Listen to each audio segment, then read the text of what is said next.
세계 정세부에 다시 오신 여러분 환영합니다. 저는 쩐재현입니다. 여러분, 최근 들어 해외 화교권 온라인 커뮤니티에서 유난히 뜨겁게 달아오른 주제가 하나 있습니다. 바로 태국과 캄보디아 사이에서 고조되는 군사적 긴장입니다. 캄보디아는 인도 차이나 반도 남부에 위치하고 서쪽으로 태국과 국경을 맞대고 있습니다. 이론적으로만 보면 설령 전쟁이 난다고 해도 그 여파가 중국까지 번지기는 쉽지 않아 보입니다. 그런데도 중국 SNS 여론은 이 사안에 유독 강한 관심과 격한 반응을 보이고 있습니다. 그 이유는 단순한 지역 분쟁이 아니라 매우 구체적인 한 장면에서 시작됩니다. 태국 공군이 캄보디아 영토 깊숙이 양국 접경 지대 인근에 자리한 여러 온라인 사기 콤플렉스를 정밀 공습했다는 점입니다. 이곳들은 그동안 중국인 피해자들을 감금하고 고문하고 착취해온 장소로 알려져 왔습니다. 중국인들이 일자리에 속아 넘어가 끌려가 조직적으로 착취당하던 곳입니다. 태국이 이 시설들을 타격해 무너뜨리자 중국 온라인에서는 통쾌하다는 반응이 터져나왔고 심지어 올해 가장 긴장감 넘치는 액션 영화라고까지 부르며 열광했습니다. 이런 흥분은 평소 소분홍이나 전랑이 즐겨 외치던 멀리 있는 적도 응징해야 한다는 식의 민족주의 구호와는 완전히 다른 결입니다. 그런데 캄보디아 앞에서는 그 구호가 쉽게 나오지 않습니다. 키보드 위에서만 우렁찬 애국주의는 막상 이해관계가 얽힌 현실 앞에 서면 갑자기 목소리가 작아지는 법이니 그 장면이 꽤나 상징적입니다. 첫째 이유는 캄보디아가 중국의 영향권 밖에 있는 나라가 아니라는 점입니다. 그래서 먼저으로 몰아세우기 어렵습니다. 둘째로 두 나라 외교 관계가 매우 밀착돼 있어 공개 비난이나 대립은 곧바로 민감한 외교적 부담으로 돌아옵니다. 말하자면 너무 가까워서 피하기도 어렵고 너무 친해서 비판하기도 곤란한 상태입니다. 이런 관계는 겉으로는 우호라는 단어로 포장되지만 피해자 입장에서는 그 우호가 마치 두꺼운 방음벽처럼 들릴 때가 있습니다. 더 씁쓸한 현실은 이 관계가 양국 국민 사이의 진정한 유대라기보다 캄보디아 정치 엘리트와 베이징 권력층 사이의 단단한 동맹에 가깝다는 점입니다. 수천 명의 중국인이 캄보디아 내 사기 조직의 피해자가 되는 동안에도 양국 지도층은 아무 일도 없었다는 듯 친근함을 과시해 왔습니다. 국민이 당하는 고통은 현장에 두고 권력은 사진 속에서만 더 가까워지는 모습, 그 대비가 서늘합니다. 중국과 파키스탄의 관계를 흔히 때려야 뗄 수 없는 형제애라고 비유한다면 중국과 캄보디아의 결속은 그보다 더 단단하다고까지 말해집니다. 그래서인지 시설이 폭격을 맞고 사람들이 피해를 입어도 베이징에서는 응징이나 소탕 같은 강경한 표현이 거의 나오지 않습니다. 동맹이 공격받았을 때 보이던 평소의 반응과는 사뭇 다릅니다. 강철처럼 단단하다고 말하던 관계가 정작 책임을 묻는 순간에는 이상할 정도로 조용해지는 장면은 마치 어디선가 오래된 제국주의 각본이 반복될 때처럼 낯익습니다. 유럽에서는 러시아가 우크라이나를 상대로 명분 없는 전쟁을 끌고 가며 역사를 들먹일 때마다 정작 폐허가 되는 것은 도시와 사람들의 일상이라는 사실을 우리는 이미 보고 있으니까요. 저는 팜즈옹이며 루원진스의 청취자 여러분께 인사드립니다. 여러분, 온라인 사기는 더 이상 단순한 사이버 범죄가 아니라 국가 안보를 위협하는 수준으로 진화했습니다. 동남아 정세가 흔들리는 이유도 이제는 국경선 하나만으로 설명되지 않습니다. 캄보디아는 한때 초국경 사기 네트워크의 중심지로 알려졌고 지금은 범죄의 확산뿐 아니라 그 배후가 중국 고위층과 밀접하게 연결돼 있다는 의혹까지 겹치면서 지정학적 화약고로 부상하고 있습니다. 이 때문에 베이징은 세 가지 한계에 묶여 있습니다. 너무 가까워 외면하기 어렵고 너무 친해 비판하기 곤란하며 이해관계가 너무 커서 결단하기 어렵습니다. 반면 태국은 비슷한 정치적 구속이 덜한 편이었고 훨씬 직접적이고 강경한 접근을 택했습니다. 의심되는 불법 거점을 상대로 군사력을 동원해 공습까지 감행했습니다. 지리적으로 가까운 태국은 군사작전을 신속하게 전개하기도 유리합니다. 태국 공군은 미국산 F-16 전투기를 투입해 정밀 타격을 수행했습니다. 반대로 캄보디아의 방공 역량은 사실상 대응이 어려운 수준으로 평가됩니다. 노후 항공기와 일부 수송 헬기, 그리고 제한적인 방공 체계만으로는 현대 전투기 운용을 막기 힘듭니다. 태국이 다목적 전투기 F-16을 운용하며 지상 지원과 공중전을 모두 수행할 수 있는 반면 캄보디아는 유의미한 공군 전력을 거의 갖추지 못했습니다. 주력이라 해봐야 구식 수송기 몇 대와 노후 헬기 일부가 전부에 가깝습니다. 지상에서도 태국은 병력, 강력한 포병, 장갑 전력과 블랙호크 헬기 등 높은 기동성으로 압도합니다. 전력차가 너무 큰 탓에 캄보디아는 현실적인 반격 선택지가 거의 없습니다. 일부 영상과 사진에서는 캄보디아 병사들이 휴대용 대전차 무기로 F-16을 겨냥하는 장면까지 퍼졌습니다. 보는 이로 하여금 황당한 공상 영화 장면을 떠올리게 하지만 실제 전장에서는 거의 희망이 없는 시도입니다. F-16의 속도와 작전고도, 레이더와 전자전 능력 앞에서 단거리 보병 확인은 사실상 무력합니다. 다만 전투는 여전히 국경 인근의 국지전 양상입니다. 12월 17일 기준으로 태국이 지상군을 투입해 캄보디아 영토 깊숙이 진격할 조짐은 아직 뚜렷하지 않습니다. 그래서 프놈펜은 전면전은 피하면서도 체면을 세우기 위해 상징적 대응을 할 여지는 남아 있습니다. 그러나 누가 봐도 판은 이미 짜여 있습니다. 한쪽은 현대 무기와 분명한 전략을 갖고 있고 다른 한쪽은 중국과의 모호한 관계 속에서 전략적 자율성도 부족하며 전력도 빈약합니다.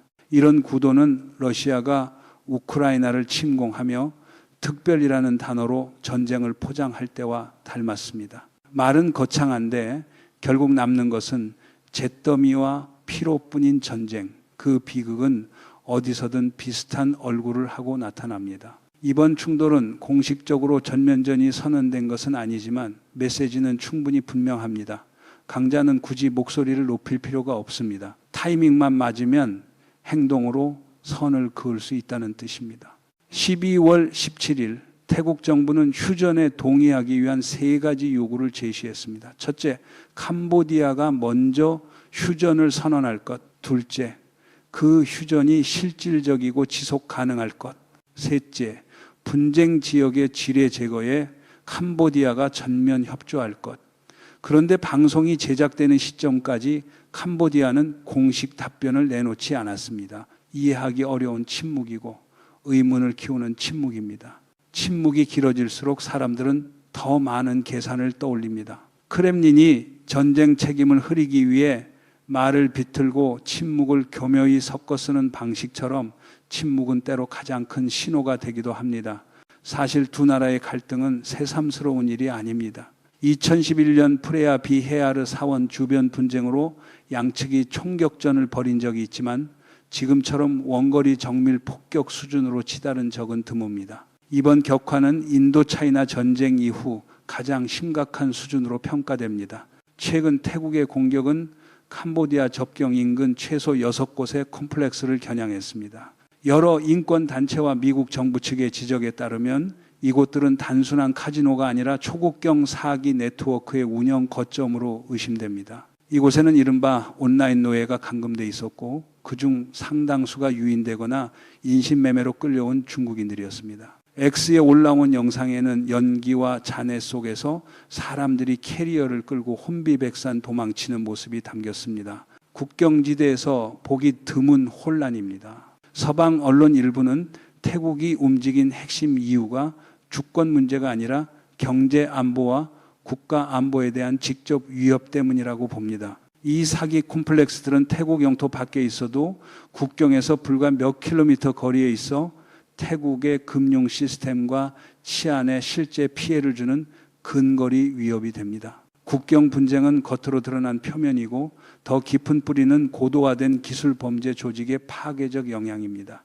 양측은 모두 공개적으로 혐의를 부인하지만 주장은 정반대입니다. 태국 왕립군은 공습 대상 시설이 이미 방치돼 있었고 캄보디아군이 이를 전용해 무인기와 포병을 운용했다고 주장했습니다. 반면 캄보디아는 민간 건물이며 군사 활동은 없었다고 반박했습니다. 외교적 문장 아래 놓인 차가운 사실은 하나입니다. 태국은 행동했고 캄보디아는 침묵을 택했습니다.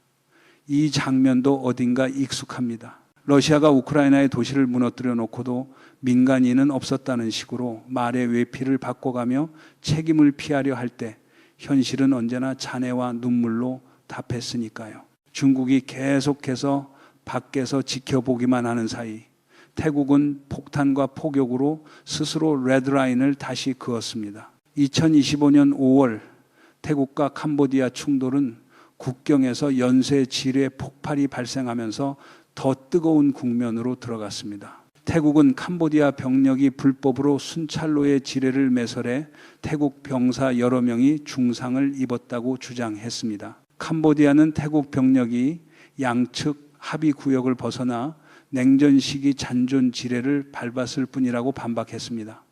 양측은 강경 입장을 고수했고 긴장은 극도로 높아졌습니다. 유튜브 같은 플랫폼에서는 각종 가설과 위성 이미지가 폭발적으로 확산되며 의심과 추정이 증폭됐습니다. 그러나 흐름을 따라가다 보면 무력 충돌을 부른 핵심 원인은 크게 세 가지로 정리됩니다. 첫째, 수년에 걸친 국경 마찰의 누적입니다. 오늘은 캄보디아가 태국의 매복을 주장하고 다음 날은 태국이 기습 사격을 주장합니다.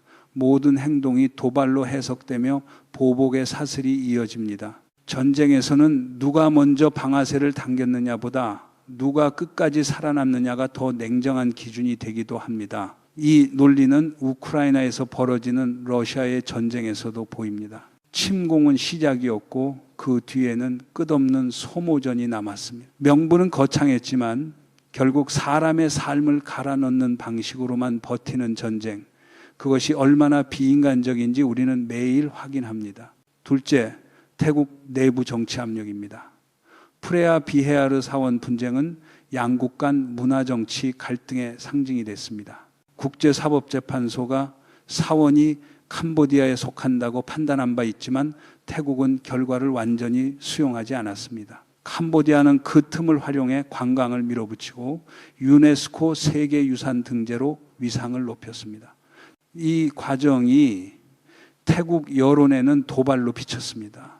정점은 태국 총리 패통탄 시나와시 훈센에게 전화 통화를 하면서 조카와 삼촌식으로 격식 없는 호칭을 쓰고 군 제2군구 사령관을 모욕하는 발언까지 했다는 의혹에서 터졌습니다. 녹취가 유출되며 태국 여론이 폭발했고 군부의 분노와 정치적 압박이 강해졌습니다. 결국 총리는 직무가 정지됐고 권력은 군으로 쏠렸습니다. 장군들이 전면에 서면 외교 문장보다 군사 행동이 더 빨리 나오기 마련입니다. 러시아에서도 비슷한 장면을 봤습니다.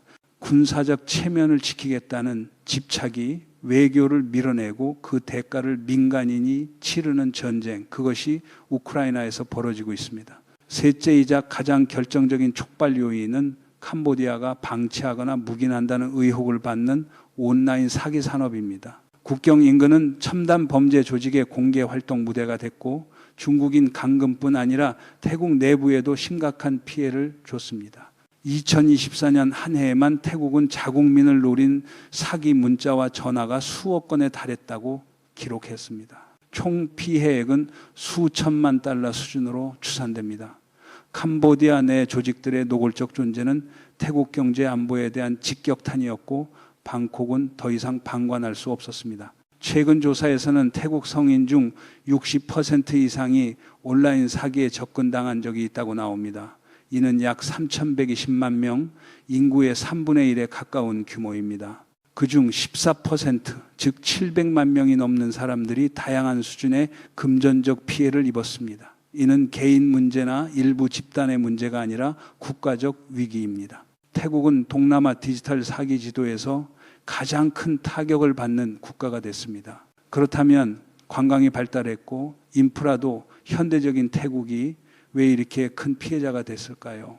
답은 개방형 경제 구조와 상대적으로 느슨한 금융 관리에 있습니다. 관광진흥 정책과 외국인 편의가 결합되면서 단기 계좌, 전자지갑, 디지털 거래 개설이 너무 쉬워졌습니다. 경제에는 장점이지만 범죄 조직에게는 천국이 됐습니다. 그들은 금융 자유도를 악용해 가짜 계좌를 만들고 자금을 세탁하며 짧은 시간에 네트워크를 확장했습니다. 태국 정부가 사이버 범죄를 묵인하는 것은 아니지만 국내 법 집행 시스템은 상황을 통제하기에 충분히 강하지 않았습니다. 기관 간 협조는 느슨했고 법제는 업데이트가 늦었습니다. 그 결과 사기 범죄는 마치 다국적 기업처럼 조직화된 지하 산업으로 성장했습니다. 가장 뼈아픈 부작용은 태국이 관광 천국으로 유지해온 핵심 기반, 바로 신뢰가 무너진다는 점입니다.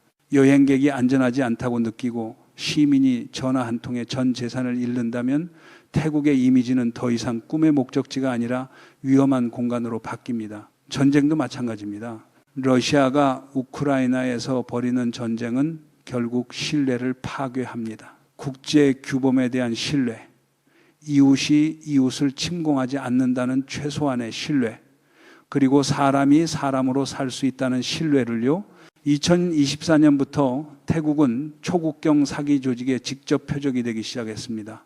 이는 단순히 국내 요인만이 아니라 범죄 산업의 잔혹한 법칙과 맞닿아 있습니다. 토끼는 보통 굴 가까운 풀을 먹지 않지만 멀리 있는 풀이 다 떨어지면 결국 굴 앞 풀을 뜯습니다. 처음에는 인구가 많고 전자결제가 발달한 중국 시장이 주요 표적이었습니다. 그러나 수년간 착취가 누적되면서 중국인들의 경계심은 높아졌고 반응 속도도 빨라졌습니다.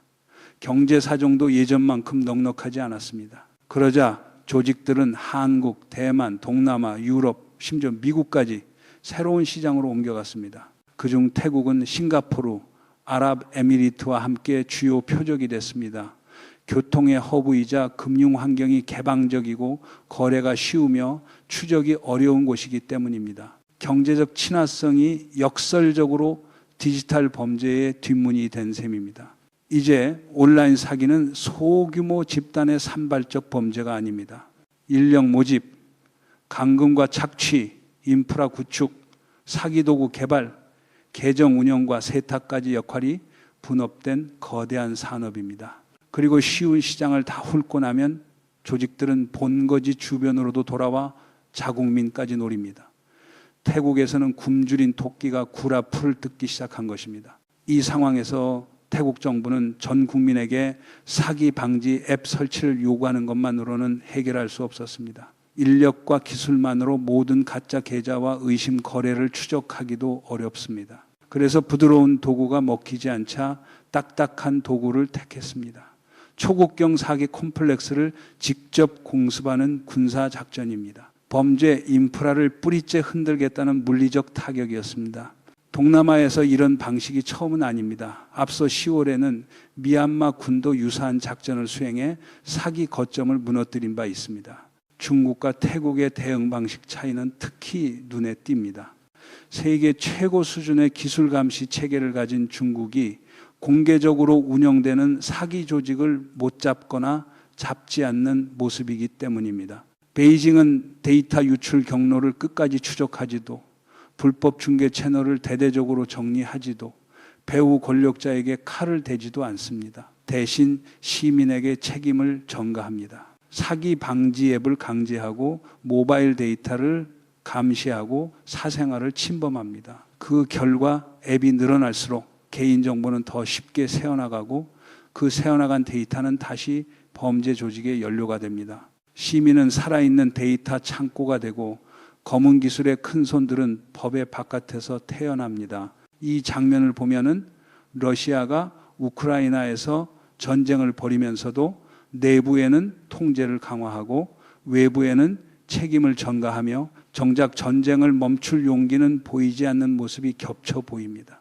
거대한 권력이 대의를 말할수록 현장에서는 인간의 존엄이 더 빨리 닳아 없어지는 이상한 공식 말입니다. 베이징이 계속 침묵하는 동안 태국의 군사 행동은 무력한 기다림을 향한 정면 돌파처럼 보였습니다. 태국은 F-16을 동원해 캄보디아 접경 사기 콤플렉스를 정밀 폭격했습니다. 외교적 경고나 긴 성명, 협조 요청이라는 의례적 절차 대신 폭탄과 미사일로 여기까지를 찍어버린 것입니다.